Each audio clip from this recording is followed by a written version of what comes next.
আজকে সকালটা শুরু হলো সামিয়ার হাতের চাউমিন খেয়ে। সকালবেলা ঘুম থেকে উঠে দেখি রান্নাঘরে গিয়ে যে ও চাউমিন বানাইতেছে। এটাকে চাউমিন বলবো নাকি নুডলস বলবো, আসলে আমি অনেক দ্বিধাদ্বন্দ্বে আর কি আসছি।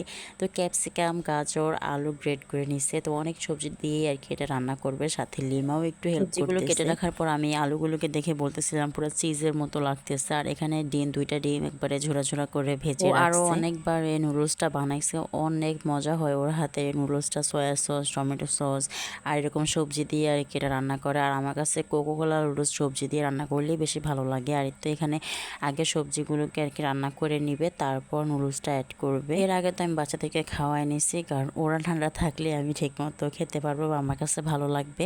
তো ওদেরকে খাওয়া দাওয়া শেষে তারপরে আর কি আমি চুলার কাছে আর কি আসলাম দেখার জন্য যে ও কী রান্না করতেছে, একটু ভিডিও করার জন্য। আর এখানে তো সবজিটা ভালো মতো রান্না করে নিছে, টমেটো সসও দিয়ে দিছে। আর এখন সয়া সসটা পারতে গিয়ে ওর অবস্থা খারাপ হয়ে গেছে। আর তো এখন সয়া সসও দিয়ে দিল। মানে সয়া সসটাই হলো মেন ইনগ্রিডিয়েন্টস এই মানে নুডলস। টমেটো সস মানে বেশি করে সস দিলেই নুডলসগুলি ভালো লাগে। আর এই তো রান্না করা অলমোস্ট হয়েও গেছে, আমি পুরোপুরি ভিডিও করতে পারি না, যতটুকু করছি আর কি। তো রান্না টান্না শেষে আমরা সবাই মিলে খাওয়া দাওয়া করলাম। এখানে লিমা জান্নাতকে নিয়ে একটু খেলতেছিল, মানে জান্নাতের তো লিমাকে পেলে আর কিছুই লাগে না। আর আমি যখনই ফোনটা হাতে নিব আমার ছোটোটায় আর বড়োটা দুটোটাই গালে হাত দিয়ে থাকবে, মানে ওরা মনে করে যে আমি ওদের ছবি তুলতেছি, তার জন্য ওরা একটা ছবি তোলার পোজ দিয়ে থাকে। তো এটা ছিল ঈদের দিন, ঈদের দ্বিতীয় দিন আর কি। আমরা ঘুরতে গেছিলাম, ভাবলাম যে একটু ঘুরে আসি, কিন্তু এই ডিসিশনটা নেওয়াই ছিল একটা বোকামি। কারণ আমরা তো ঘুরতে যাই নাই, আমরা গেছি মানুষ দেখতে, মানুষের বাজারে। মানে এত মানুষ ছিল, মানে চিন্তার বাহিরে, কি যে বলবো। আমি তো ওইখানে গিয়ে না পারতেছি ওইখান থেকে আসতে, না পারতেছি ওইখানে থাকতে, আমার এমন অবস্থা হয়ে গেছে। দুইটা বাচ্চাকে নিয়ে গেছিলাম, রাস্তাটা পুরো ব্লক হয়েছিল, মানে এত মানুষ ছিল। কোনাপাড়ার এখানে আর কি একটা পার্ক হয়েছিল, মিনি কক্সবাজার আর কি নামে। তো কক্সবাজার তো ছিল না, মানুষের বাজার ছিল আর কি। তো আমি কোনো কিছু উঠিনি, আমি গিয়ে মনে হয় আধা ঘন্টাও এখানে দাঁড়াই নাই, তারপরে আমি চলে আসছি। কিন্তু আসতে অনেক কষ্ট হয়েছে, মানুষের ঠেলা ঠেলি খেয়ে আসতে হয়েছে।